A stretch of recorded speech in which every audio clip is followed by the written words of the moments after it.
Just for a minute today, I won't hold your attention too long. But I want to come by and encourage you. But at the same time, I want to come by to challenge you. And I want to talk about today, finishing well. I want to come by and encourage you today to finish well, saints. Finish well. As we know, a lot of people, they start off very good. The Christian life, as we know it, it's not just like a sprint. It's not like a 40-yard dash. It's not like a 100-yard dash. But the Christian walk, as we know it, it is a marathon. And you know what a marathon is. A marathon is a race that is ran with distance. But it's ran with distance, and the reason that it's ran with distance because you're not just going to get there in a split of a second, or you're not just going to get there in a split of a minute. It's going to take time. And for you, usually marathon runners, when they run marathons, what do? They train themselves. They prepare themselves. They eat well. They study their craft. They exercise. They do all of these things. Why? Because they want to not just run this race, but they're running this race so they can what? Win the prize.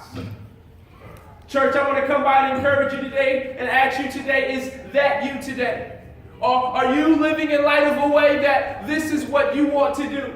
You want to finish well. You want to stand before God, and you want God to say those great words, "Well done, my good and faithful servant." I don't know about you, but that's the only reason why I'm up here today. That's the only reason why I am living this life. That's the only reason why I pursue God's word daily. That is the only reason why that I want to live in light of holiness. I want to live in light of purity. I want to live in light of righteousness. And the only reason why I want to live in light of that is because I want my Heavenly Father to say, "Otis, well done. You finished well." But is that us today? Is that anyone today? As I say, is that anyone today? Just, do you want to finish well? Amen. Because we know everybody, when they run the marathon, everybody can start the marathon. Everybody starts the marathon. And why did they start the marathon off so well? One, because they have all the energy. But not just because they have all the energy, but the crowds are around the starting point. And people are there to push them on. And people are there to cheer them on. And people are there to say, "Come on, I see you running this race." And so someone has a boast of confidence, or someone has a boast of energy, but the race gets a little harder when they get midway through the race and there's no too many crowds that are around. No one's looking at what they are doing. No one is cheering them on. No one sees their endurance. No one sees their perseverance. And is the runner going to stop running the race, or is he going to give up? Is he going to step to the side? Is he going to continue to run this race?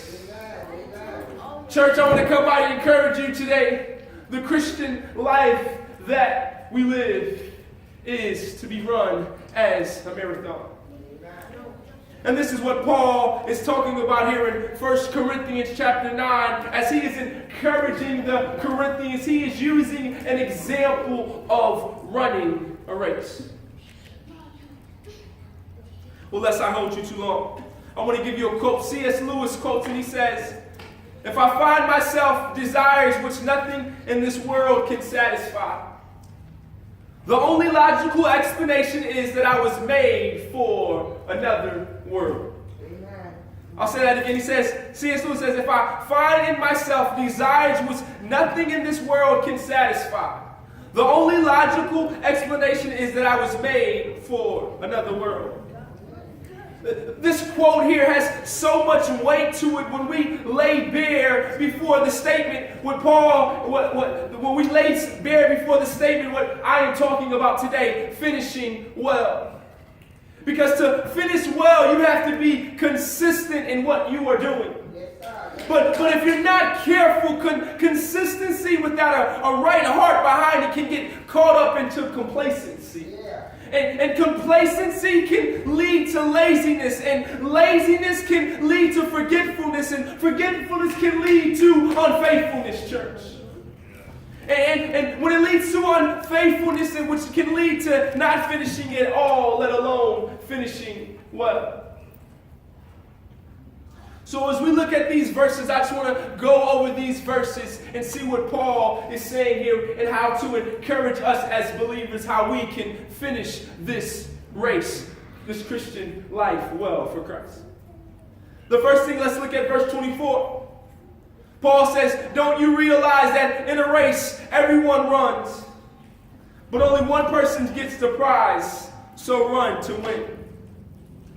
The first thing, if you are going to finish this race well, the first thing is you must ask yourself, what am I running for? You have to come to grips and ask yourself, what am I running for? What am I training for? What am I living for? Basically, Christian, what I want to come by to encourage you today and ask you today, what are you living for? What are you living for? What are we doing church for? Are we just doing this for kicks and giggles? Are we just doing this to occupy our space and occupy our time? Are we just doing this to check off on the mark that I came to church today? I sang with the choir today. I participated. I did my daily duty. I gave my tithes. You must ask yourself, what am I living for? Because church, I come by to encourage you today. I don't know if you know, but I don't know if you know, and I don't know if you see who is watching, but it doesn't matter who is watching you, who is looking at you right now, children and adults. It doesn't matter. I want to come by and encourage you today. You only have one audience, and it is your audience of one. And you can fool other people around you, but you can't fool this audience. You can't fool God. He knows your heart. He sees your heart. He is inclined to your heart. He created you and He made you. And I want to come by to encourage you today and ask you, you have to ask yourself, what am I running for? What am I living for? We must live our lives and run the race, our lives for Christ with the goal in mind. I said it again, I don't know, but that is why I am running this race. I am running this race with a goal in mind. The goal in mind is that Christ will stand before me and I can stand before Christ and He will look through me. The Bible says He will look through me. When He looks through me, what He will do is He will see His Son. And because He sees His Son in me, He will say, well done, my good and faithful servant. Because it's not that I'm so good and I'm so well and I've done things well, but His Son that has been working in me and through me and cleansing me and making me and molding me has never given up on me. And so because He has never given up on me, the Father can look through me and see the Son and say, well done, my good and faithful servant. Church, what are we living for? We must be running with a goal, an end in mind. What is your goal? What are you trying to achieve today? Are you trying to get that house with the white picket fence? Are you trying to be the next president? Are you trying to be the next school teacher? Are you trying to be the next football player? Are you trying to be the next basketball player or judge or lawyer? What are you trying to be? Or are you trying to live a life that is pleasing to Christ?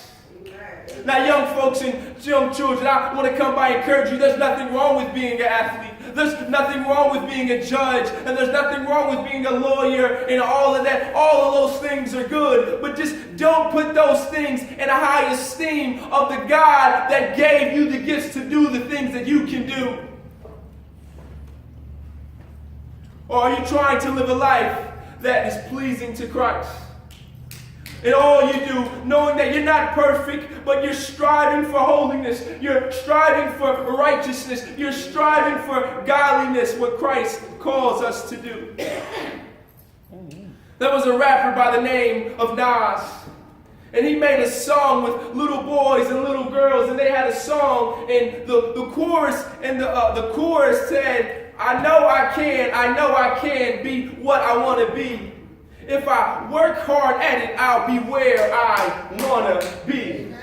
The rapper Nas, this is the rapper Nas. He is a secular artist, but he is having a song with young boys and young girls, and he's saying, young girls and young boys, I know I can be what I want to be, but if I work hard at it, I'll be where I want to be. Amen. Basically, what Nas is saying is, little boys and little girls, if you really put your mind to something, you can do it, and the outcome just might even shock you. Amen. See, this is what Paul is saying for us Christians. Paul is saying we should have this same mindset today. If you put your mind to it and you put your heart to it and you train yourself in godliness, then the outcome, what God can do with you and how he can use you, it just might shock you. But you have to ask yourself. But see, the problem is we have no goals for Christ. We set a lot of goals for ourselves. We set a lot of goals for the world. We set a lot of those goals. But if you were to ask yourself, if you had a journal and you kept in your daily journal, how many times are goals achieving for Christ written in this daily journal? How many times are we saying, God, I want to achieve this because I want to bring you glory. God, I want to do this because I want to live for you. God, I want to do this because I want to be pleasing to you. Paul talks about you must know that you're running to get the prize. You're not just aimlessly running with no goal in mind. You're not just wasting your breath and you're not just wasting your energy, but also running full force with much energy with no direction can also be costly too. It can just be like you running just to run. Wasting time, wasting energy, wasting effort, basically just headed nowhere fast. There are two types of people in this life. There are people that aimlessly run, and there's runners that run with no direction, and they only achieve a couple of things in this life. You know what they achieve? You know what the aimlessly runners and the runners with no direction, you know what they achieve in this life? They achieve that they won't reach their destination and they won't get the prize. But they look good doing it. They look good doing it. They got a lot of money, y'all. They got a lot of stuff going on for them. And if you look at their lives, if you look at your life, and if you were to add up their lives with your life, you would say, man, you got it going on. You are headed somewhere. You are doing something. You are going some places. So people need to get behind you and follow you. But if they're not doing it with a goal in mind, if they're not doing it with Christ in mind, if they're not doing it with the one who gives them the talents and the gifts, then what they're doing, they're just aimlessly running. And Paul says, you will never reach your destination, let alone when you never get the prize. Church, this is what a lot of people in the world today are doing. They are aimlessly running. They are aimlessly running after their own goals. They are aimlessly running after their own ambitions. They are aimlessly running after their own aspirations to think that one day that they will get some prize. They will get some prize of someone will someone will validate them, or they will get some prize of a nice chunk of money, or they will get some prize of a nice house or a nice car, that they will get something and this thing will satisfy them and fulfill them. And Paul says, you are wrong. Amen. But the other type of people are there runners that are running with the end in mind. Every stride and every moment that they take, they are one day closer because they are running with purpose. Church, I don't know about you, but you know they say the old folks, they say they just one step closer to glory. I don't know about you, church, but I want to be just one step closer to glory. It doesn't matter the age, or it doesn't matter. Christ says, if I continue to run this race, he says, it is 12:34. I am 1 minute closer to seeing my Father. I am 1 day closer to being with my Father. I am 1 day closer to being conformed in the image that he designed me and he made me in.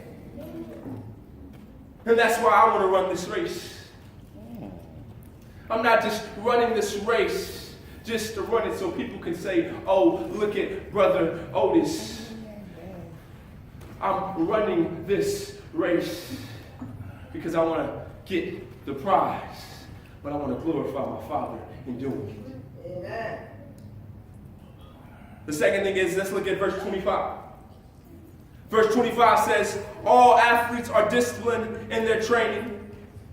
They do it to win a prize that will fade away, but we do it for an eternal prize. Now see, what Paul is talking about, he's talking about the Isthmus Games here, the Greek. And what they did is they would run and they would train themselves to get ready for this big event. And what it is, Paul said, do you know that they would receive a prize, but the prize only that they would receive is they would receive a wreath, and a wreath of like a crown in a sense, or something that they could wear around them, and they would receive that as a prize if they won the race, and they would get to stand up on a pedestal, and people would be able to just praise them and honor them for achieving and winning this race. And then he said also, maybe if there was like a gathering or a concert or some type of event that was going on in the local town, he said the winner might get the position to sit next to a king, or he might get the position to be at the front row. But Paul says that's all they're getting. That's all they're getting. And he says that will pass away. That will perish.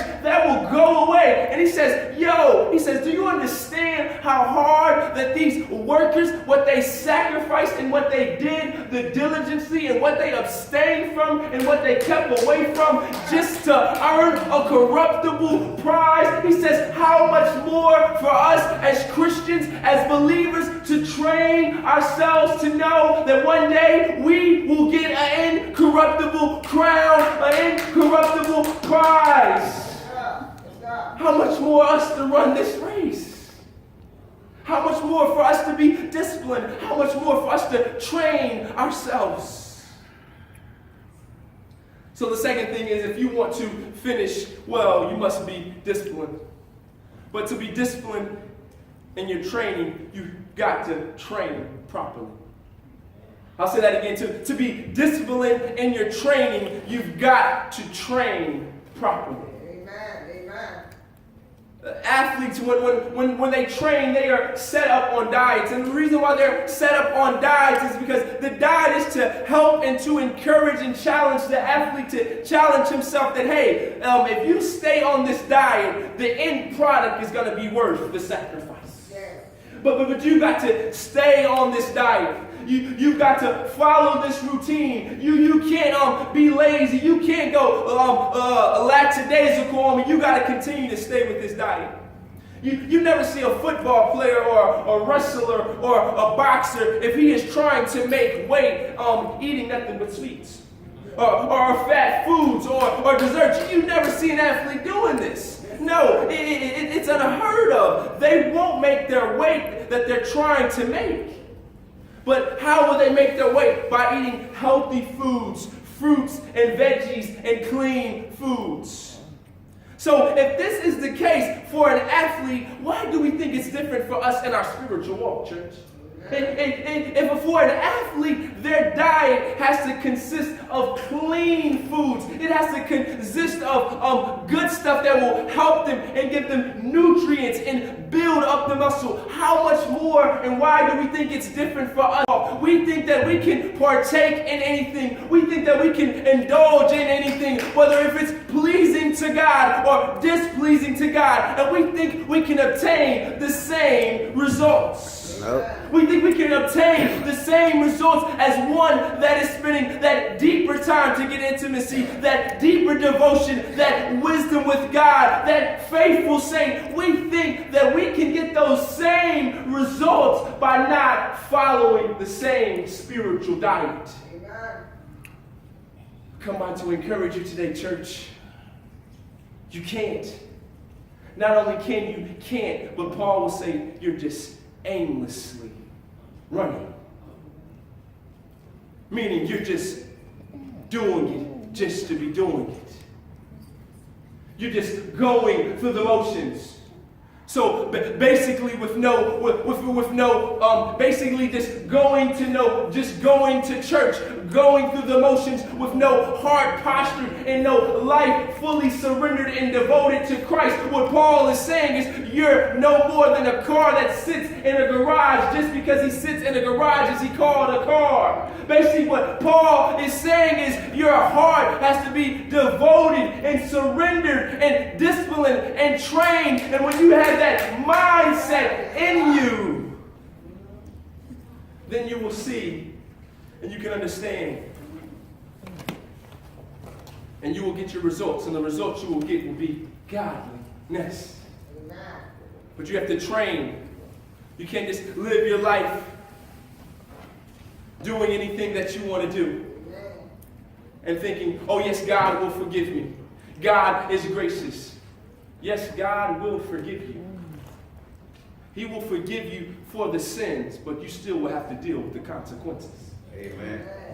See, I think that's where we get it mixed up a little bit. We think, yes, God will forgive me. God has saved me. And yes, God is gracious. And yes, God is merciful. And look at the children of Israel. Yes, he forgave them. And he forgave them time after time. But what? A 6-week journey became a 40-year journey. Why? Yes, God still forgave them, but they had to deal with their consequences. See, God will still love you. He will still embrace you. He will still hold you. But don't you think you are playing God for a fool, thinking you can do what you want to do on your own time, and then think you can give God what you want to give only when you want to give him, and think he's going to bless you with the results of godliness. It is absurd. Hebrews 12:1 says, therefore, since we are surrounded by such huge crowd of witnesses to live a life faithful, let us strip off every weight that slows us down, especially sin that so easily entangles us, and let us run with endurance with the race that God has set before us. The word train comes from our word gumnos, which means naked. And is a word which we derive our English word from, gymnasium. In the Greek athlete contest, or the participants, they competed without clothing, basically. So as there were to be nothing that would hold them or encumber them. So therefore the word train originally carried the literal meaning to exercise naked.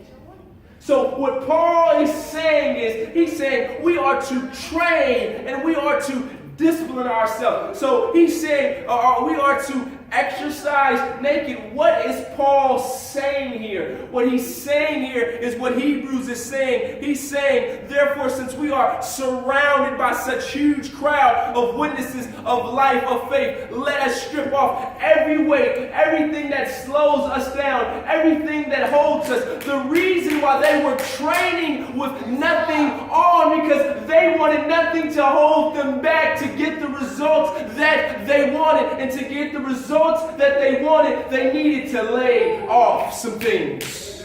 Church, is that you today? Is there anything that you need to lay off on today? Is there anything that is holding you down? Is there anything that is hindering you from running this race, hindering you from maximizing your potential to being to what Christ has called you to be? And not just only that, but you will find sometimes the things that will hinder you and can hold you down sometimes just are inherently sinful. I'll say that again. Sometimes the things that hold you back and can hold you down, they are inherently sinful. They are inherently bad.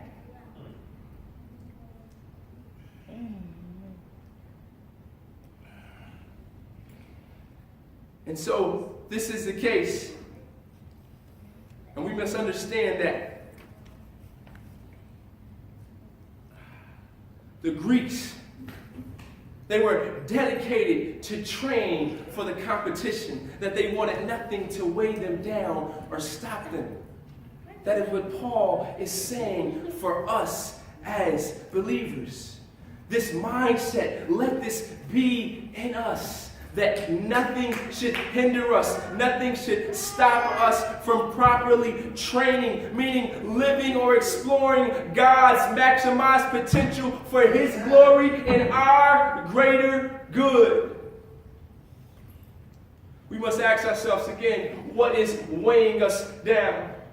Rehoboth, what is weighing you down? What is holding you? What is stopping you from maximizing your potential, the things that Christ has called you to do? The race that Christ has called you to run. What is hindering you? Because whether you believe it or not, we all have a race to run. We all have a race to run.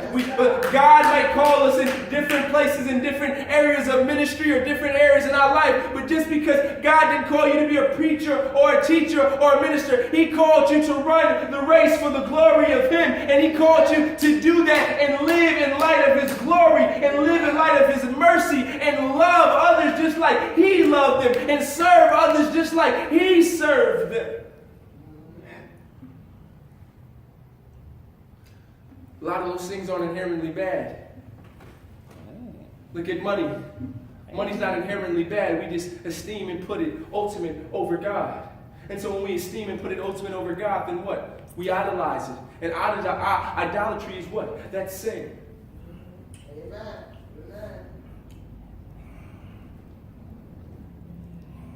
But as we look and as we close, let's look at verses 26 and 27. He says, so I run with purpose in every step. And I am not just shadow boxing the air. I discipline my body like an athlete, training it to do what it should do. Otherwise, I fear that after preaching to others, I myself might be disqualified. Paul says, I run with purpose in every step. I am not just shadow boxing the air. What Paul is saying, believer, when you open up your Bible and you read your word, you aren't just reading black ink on white pages. You are reading the true, living Jesus. When you bow on your knees and you stand before your bed and you cry out to God and you give adoration to God, what Paul is saying is you are not just uttering up words that are echoing off the walls of your bedroom. What you are doing is you have your Heavenly Father's attention and He is leaning in and He is bending in towards your need and your desire. And He says, my child, my son, my daughter, I want to hear your heart. I want to talk to you. I want to be with you. I'm listening. Amen. Amen. That is what Paul is saying. He says, I'm not just shadow boxing in the air. A boxer, what does a boxer do? He shadow boxes, he gets his steps ready, and he what does he do? He dodges and he boxes in the air. What is he doing? This is preparing him for the fight. What Paul is saying, when you are in the fight of the walk and this walk of life, now is not the time, church, to be shadow boxing and dodging in the air. Now is time to put and practice what God has given you. Church, us as Rehoboth, us as believers, we are living in a dying world. And church, I come by to encourage you today. Now is not the time to start boxing in the air. Now is the time to start fighting the good fight for Jesus Christ. Now is the time to start living this life for the glory of Christ. Now is not the time to start shadow boxing. Now is not the time. Now is the time to start fighting the good fight. Putting to action what you have learned. Sitting in pews constantly after Sundays, hearing Rev.OtisCaston encourage you and challenge you in the Word. Now is the time to put into action. Now isn't the time when Syria, bombs are going off in Syria and we are battling maybe with North Korea. Now is not the time to put your head between your legs and start to run high and tell. Now is the time to surrender to God. Now is the time to tell others about God. Now is the time to give others the hope of Jesus Christ. Because they will need it. Now is the time. Amen. The third thing is, if you want to finish well, you've got to surrender to the will of God. Amen. Amen. If you want to finish well, church, you've got to surrender to the will of God. Meaning you can't be training and just laying weights aside and doing things just for your own goodness or for your own humanly good. Now is the time, like I said, is the time to start actually putting those things into action. Surrendering, you have to come under the authority of God. So all you do is for the glory of God.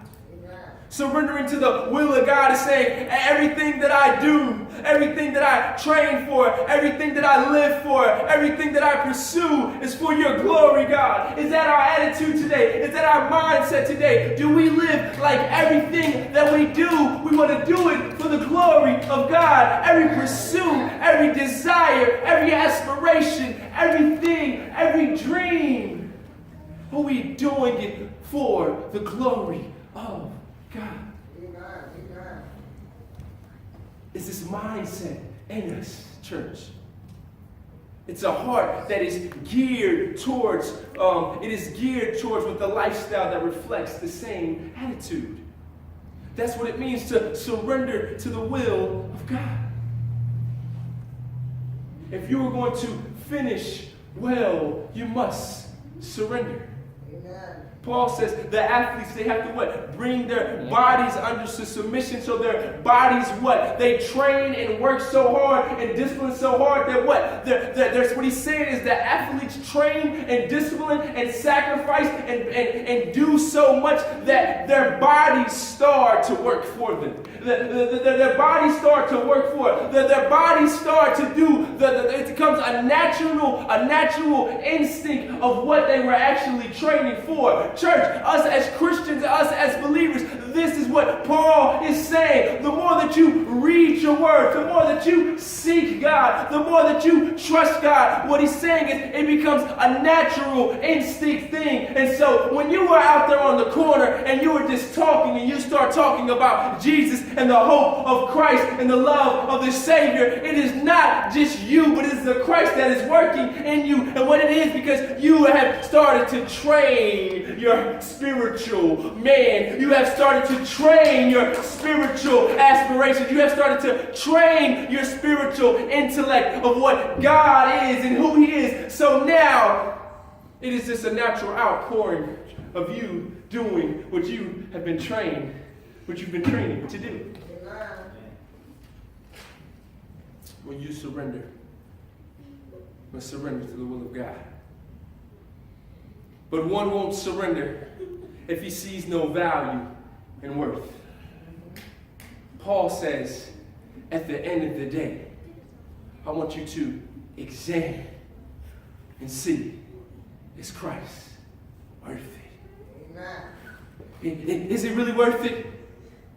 Is he really worth it? If he's not worth it, I understand. And I understand why you would want to throw in the towel. I understand why you would want to wave the white flag. I understand why you would want to follow the ways of the world. I understand why you would want to do your own thing. But if Christ is worth it, if you look at Christ and you look at the cross and what the cross has done for you and what the cross makes available to you, Paul says he is all the more worth it.